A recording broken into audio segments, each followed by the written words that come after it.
8월 21일 금요일 하나님께서 저희에게 주시는 말씀은 로마서 12장 9절부터 14절까지의 말씀입니다. 하나님의 말씀을 읽도록 하겠습니다. 사랑에는 거짓이 없나니 악을 미워하고 선에 속하라. 형제를 사랑하여 서로 우애하고 존경하기를 서로 먼저 하며 부지런하여 게으르지 말고 열심을 품고 주를 섬기라. 소망 중에 즐거워하며 환난 중에 참으며 기도에 항상 힘쓰며 성도들의 쓸 것을 공급하며 손 대접하기를 힘쓰라. 너희를 박해하는 자를 축복하라. 축복하고 저주하지 말라. 아멘. 2장부터는 예수님을 믿고 구원받은 그리스도인들이 어떻게 그리스도인답게 살아갈 것인가에 대한 실천적인 내용이 나온다는 말씀을 드렸습니다. 이 내용을 살펴보면서 먼저 기억해야 될 것은 12장 1절 2절에 나오는 그 전체적인 주제를 기억하면서 말씀을 살펴봐야 된다고 말씀을 드렸습니다. 너희 몸을 하나님께서 기뻐하시는 거룩한 산제사로 드리라. 이것이 그리스도인들의 삶의 모습입니다. 이것은 바로 영적 예배를 드리는 삶을 이야기하는데요. 영적 예배라는 것은 이 세대를 본받지 말고 오직 마음을 새롭게 함으로 변화를 받아 하나님의 선하시고 기뻐하시고 온전하신 뜻이 무엇인지를 분별하는 삶을 의미합니다. 그 내용들이 이후에 계속 구체적으로 나오고 있는데 이 말씀, 이 주제를 꼭 기억하면서 말씀을 계속 같이 살펴보면 좋겠습니다. 사도 바울이 먼저 다루고 있는 내용은 이 그리스도인들이 그리스도 안에서 한 몸, 한 공동체를 이루고 있다 하는 사실입니다. 유대인이든지 이방인이든지 남자든지 여자든지 부자든지 가난한 자든지 그 누구든 차별 없이 그리스도를 받아들임으로 그 은혜로 말미암아 구원을 받게 되었고 하나님의 백성이 되었다라고 하는 사실과 그 그리스도 안에서 한 몸을 이루게 되었다라고 하는 사실, 이 사실을 바울은 언급하고 있습니다. 이것은 그리스도인의 정체성을 규명하는 아주 중요한 부분인데요. 그리스도 안에서 한 몸을 이루었다라고 하는 사실은 그것이 누구든지 하나의 공동체 속의 일원이 됐다 하는 것을 의미하기 때문에 그렇습니다. 이제는 더 이상 각자만이 아니라 이 그리스도 안에서 한 몸을 이룬 한 공동체를 이룬 일원으로서의 삶을 살아가야 한다는 것을 의미하기 때문에 그렇습니다. 따라서 이 그리스도인의 삶을 논할 때는 항상 이 공동체와 연결해서 이야기되어질 수밖에 없는데요. 여기서 말하는 이 공동체는 오늘로 이야기하면 교회를 의미합니다. 그래서 그리스도인의 삶은 항상 교회 공동체와 밀접하게 연결이 되어서 그렇게 이야기되어지는 겁니다.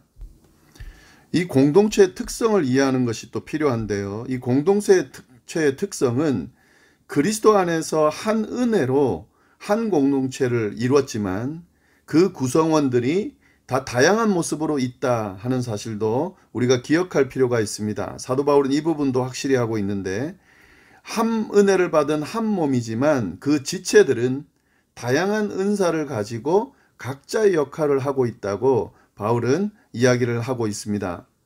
그래서 그 각자 받은 은사대로 각 지체로서의 역할을 잘 감당할 때에 이 한 몸이 건강하게 세워진다. 이 이야기를 쭉 해왔고요. 오늘은 어떤 내용을 이야기하고자 하냐면요.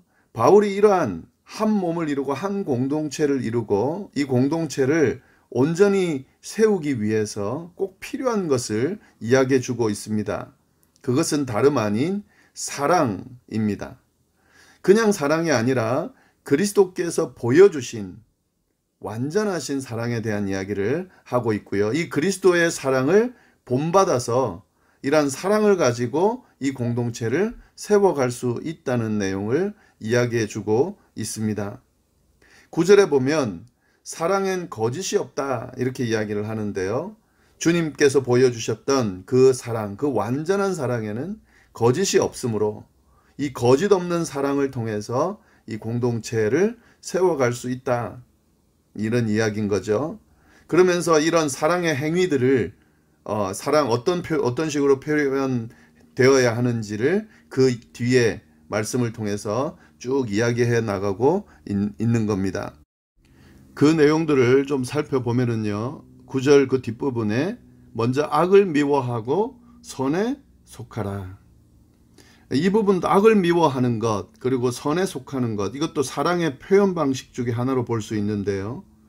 이 악은 하나님을 대적하는 것이죠. 하나님의 뜻에 반하는 겁니다. 이 악을 미워하라. 여기서 미워한다는 말은 원어로 보면은 증오한다. 그리고 혐오한다. 이런 의미입니다. 그냥 미워하는 정도의 의미 이상의 의미가 있습니다. 이것은 아예 악은 쳐다도 보지 않는다. 아예 상종하지 않는다는 그런 의미가 있는 겁니다. 선에 속한다라고 할 때 이 속하다라고 하는 말은 딱 붙어 있는다 하는 겁니다. 선이라고 하는 것은 하나님의 뜻, 하나님의 인도하심 뭐 이런 의미가 있죠. 예, 하나님 곁에 딱 붙어 있는 것. 이것이 바로 사랑의 표현이다 하는 거죠. 악을 미워하고 선에 속한 선에 딱 붙어 있는 삶을 살아라 하는 내용이고요. 그리고 10절 말씀 보시면은 형제를 사랑하고 서로 우애하고 존경하기를 서로 먼저 해라. 이것도 사랑의 표현입니다. 형제를 사랑하는 것, 서로 우애하는 것, 그리고 존경하기를 서로 먼저 하는 것. 여기서 말하는 형제는 같은 한 몸을 이룬 공동체의 일원, 그리스도인들을 의미하는 거죠. 서로 사랑하고 서로 존경하는, 우애하는 그런 모습이 필요하다 하는 거죠. 근데 여기서 중요한 부분이 뭐냐면요. 먼저 하라 그랬습니다. 상대방이 나를 어떻게 대하느냐에 따라 내가 어떻게 대할 것인지를 결정하는 것이 아니라 먼저 그가 어떻게 대하든지 내가 먼저 사랑하고 존경하는 모습이 바로 예수 그리스도의 사랑의 모습을 따르는 모습이다 하는 거죠. 그리고 또 그 다음의 내용을 보면은요. 11절 부지런하여 게으르지 말고 열심을 품고 주를 섬기라. 열심을 품고 게으르지 말고 부지런해서 주님을 온전히 섬기는 것. 이것도 그리스도께서 보여주신 사랑을 표현하는 방법입니다. 주님을 위해서 또 교회를 위해서 또 주님의 뜻을 위해서 열심히 맡겨진 일들을 감당하는 것. 이것도 중요하다. 이것도 그리스도인의 모습이다 하는 거죠. 그 다음 말씀 보시면은요. 소망 중에 즐거워하며 환난 중에 참으며 기도에 항상 힘쓰며.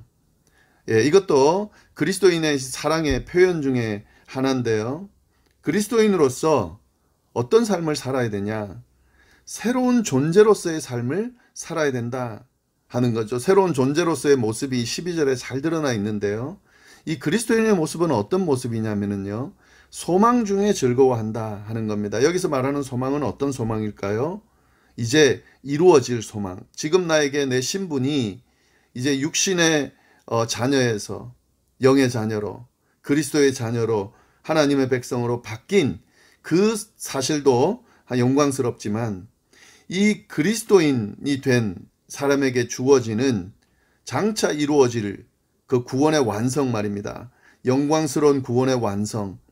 주님께서 다시 재림하시면 받게 될 그 영광스러운 구원의 완성. 이 소망을 기억하면서 그 소망 중에 즐거워하는 삶을 사는 거죠.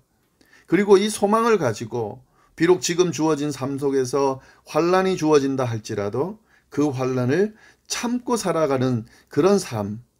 그리고 이 모든 상황들을 이겨낼 수 있도록 하나님께 끊임없이 도움을 요청하고 하나님과 대화하며 기도에 항상 힘쓰는 그런 삶을 살아가라고 지금 사도 바울이 이야기하는 거죠. 이것이 바로 그리스도인의 삶이다 하는 겁니다. 그리고 13절 말씀 보시면 성도에 쓸 것을 공급하며 손 대접하기를 힘쓰라. 이것도 사랑의 표현인 거죠. 성도들의 쓸 것을 공급한다 하는 말은 서로의 필요들, 특별히 여기서 말하는 것은 그 당시에 그 공동체 안에는 가난한 사람들도 함께 있었거든요. 의식주 문제가 해결되어지지 않는 사람들도 있었습니다. 예, 그들의 쓸 것을 공급해 줄 수 있는 그런 그리스도인의 모습, 또 공동체 일원으로서의 모습을 보여주고 손 대접하기를 힘쓰라. 그 공동체가 아닌 그 외의 사람들에 대해서도, 이웃에 대해서도 대접하기를 힘쓰고 그들을 섬기고 사랑을 표현하는 그런 삶을 살아라 하는 거죠. 14절 말씀해 보시면은 너희를 박해하는 자를 축복하라. 축복하고 저주하지 말아라. 이것도 그리스도인의 삶의 모습입니다. 또 사랑의 표현의 모습입니다. 이 당시 그리스도인들은 굉장한 핍박을 받았습니다. 그리스도인이라는 사실로. 이 핍박받을 때에 사람의 마음은 그 핍박받는 자들에게 복수하고자 하는, 저주하고자 하는 그런 마음들이 있을 겁니다. 또 그렇게 할 수 있습니다. 그러나 지금 사도 바울을 통해 주어지는 그리스도인의 삶의 모습은요, 그 박해하는 자들을 저주하는 것이 아니라 축복하라 하는 거죠. 이것은 예수 그리스도께서 보여주신 모습입니다. 예수 그리스도는 그가 핍박받을 때에 십자가의 그 고통과 죽음을 당할 그때에도 그들을 저주하지 않았습니다. 도리어 그들을 축복하였습니다. 그들을 하나님 앞에 기도로 아뢰었습니다. 그들의 죄를 알지 못한다고 하나님 앞에 아뢰었습니다. 이것이 바로 예수 그리스도께서 보여준 모습이라고 한다면 그 예수 그리스도를 따른 그리스도인의 모습도 이뤄야 한다는 거죠. 이것이 그리스도께서 보여주신 사랑의 모습 안에 담겨져 있습니다. 이 그리스도께서 보여주신 사랑의 모습을 우리도 동일하게 드러내며 살아가는 것, 그것이 바로 그리스도인의 삶의 모습이다 하는 거죠. 이것이 바로 우리가 드려야 될 영적인 예배고요. 이 세대를 본받지 않고 변화를 받아 하나님의 선하시고 기뻐하시고 온전한 뜻을 행하는 방법이다 하는 사실, 그 사실을 오늘 말씀을 통해서 알 수가 있습니다. 사실 이 말씀은 깨닫는 것이 중요한 것이 아니라 실천하는 것이 중요한데요. 쉽지는 않습니다. 그러나 하나님께서 주신 말씀이고 분명히 지킬 수 있기 때문에 하신 말씀일 텐데, 우리가 그리스도인답게 살아가기 위해서 이 말씀 붙들고 이 말씀대로 실천할 수 있도록 노력하면서, 특별히 하나님께서 도와주시도록 성령께서 이 사랑의 마음을 가지고 사랑하는 삶을 살 수 있도록 함께 하시면 가능하기 때문에 기도하면서 그렇게 우리에게 주어진 그리스도인의 삶을 살아갈 수 있어야 하겠습니다. 이 말씀 다시 한번 잘 묵상하면서 나의 그리스도인으로서의 삶은 어떠한지 돌아보고 또 정말 그리스도인답게 살아가는 계기가 되고 또 그런 변화가 주어질 수 있기를 간절히 바랍니다. 기도하겠습니다. 하나님 아버지, 감사합니다. 오늘 또 귀한 말씀 앞에 설 수 있게 하시고 또 말씀을 통해 하나님의 음성을 들을 수 있도록 인도하여 주시니 감사합니다. 그리스도께서 베풀어 주신 그 놀라우신 은혜로 말미암아 그리스도인이 되었습니다. 그리고 이 그리스도인들 안에서 하나의 몸을 이루고 각 지체로서 살아갈 수 있게 되었습니다. 하나님, 이제는 각자의 삶이 아니라 이 공동체, 귀한 교회를 세우는 귀한 삶을 같이 살아낼 수 있도록 인도하여 주옵소서. 그리고 이 공동체 안에서 각자에게 주어진 은사대로 의미를 가지고 살아가는 저희가 될 수 있도록 인도하여 주옵소서. 특별히 하나님이 공동체를 세우고 주님께서 맡겨주신 귀한 그리스도인의 삶을 살기 위하여 주님께서 보여주신 사랑을 실천하는 그런 삶을 살아가는 저희가 될 수 있도록 주여 인도하여 주옵소서. 형제를 사랑하고 또 하나님 주님을 온전히 섬기고 그리고 서로 도우며 그리고 외부 이웃들에게도 손을 내미는 귀한 사랑의 실천이 저희들에게 넘칠 수 있도록 인도하여 주옵소서. 감사드리며 예수님의 이름으로 기도드립니다. 아멘.